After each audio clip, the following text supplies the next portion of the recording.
Айрат Тахиров süt жүйіші болып 15 жыл ішлей. Бүгінгі күнде халықтан süt жүйі бойынша ең зор бәйе Биккул ауыл жерлігінде. Береді 158 баш сауым сыйыры есептлене. 2 süt жүйіші, шуңа да бірсін-бірсі ұзып үшлеу бар. Тапшырылған sütlerini Кошки süt қабыл ету пунктына елтіп тапшыралар. 10 күн сайын халық білен исәп-хисап жасайлар. Біздің ауыл жерліктен көптеннен 2 süt жүйіші ішлеп келе. Біріншісі иннаның Кошка райпосына жүйіші Ахметшин Раис, екіншісі инде өзіміздің предпринимателіміз Тагиров Айрат.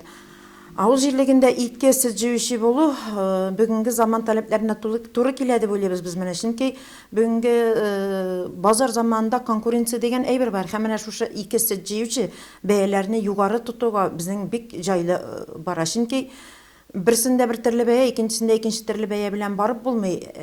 Кеше бит инде үзенә ярдәме файдасы калмаса сыйыр асрап сатмый, мондай чиракта инде алар кая бәя югары шунага бирергә тырышалар. Алдан чалла башына ташыдык инде. Мондан Урат районында булмаган иде. Хәзер үзебезнең Урат районында Даулянскийлар хыя. Безнең конкуренция бара, Кошкинский райпы белән. Без алардан бәян төшермибез. Хәзерге вакытта моны хәзер халыкка 18 сум элите белән санашу турында әйтәбез инде.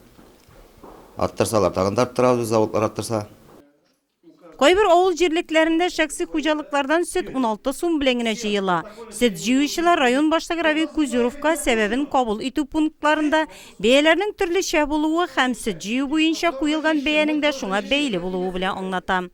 Цель основных которых наших встреч – это поддержка всего нашего населения, которое занимается содержанием личного подворного хозяйства, в частности, крыс, крупного рогатого скота. Бүгінгі күнде район бойынша шәкси хуҗалыкларда 10 000 баш мөгезле эретерлек исәпләнә. Шуның 4500дән артыгы савым сыйыры. Район җирлегендә süt җыю буенча 11 шәкси эшмәкәр исәпләнә. Шәкси хуҗалыклардан тәүлегенә 23 тонна süt җыеп тапшырыла. Сроки, всем молокосборщикам до 1 ноября привести в единую политику цен. Вот главам поселения обращаюсь.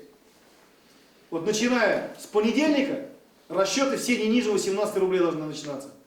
1 ноябрьдән шәхси хуҗалыкларда süt җыю буенча бәяләр бердән булырга тиеш. Ул 18 сумнан да ким булмаска.